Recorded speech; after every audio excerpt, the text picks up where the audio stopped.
So hey guys, in this video tutorial I'm going to show you how you can fix the problem of TikTok not showing your followers.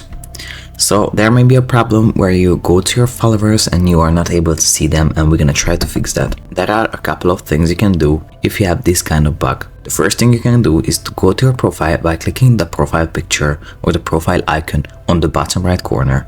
Then go to the three lines on the top right corner and you're just gonna go to settings and privacy. So then you're gonna scroll down and go to free up space.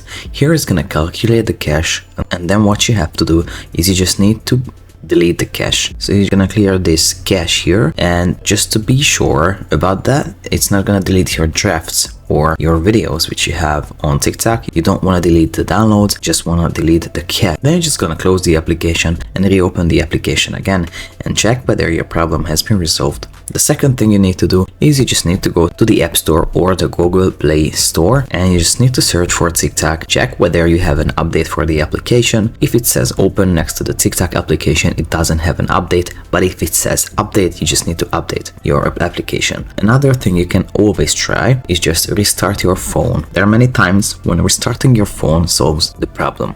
If none of these things helped you, what you can do basically is you just type in TikTok down detector and you're gonna open this first down detector page, and you will be able to see whether there is any kind of problem with TikTok right now, whether users reported any kind of problem around the world with TikTok, and if there is a peak in the outages with TikTok, then probably there's some kind of bug which will be fixed by TikTok within a couple of hours or days. Alright, so all in all, this is how to fix the problem of TikTok not showing followers. I hope you found this tutorial useful. If you want to get access to our Make More Money with TikTok checklist for free and other TikTok marketing resources and deals, make sure to check the links in the description below.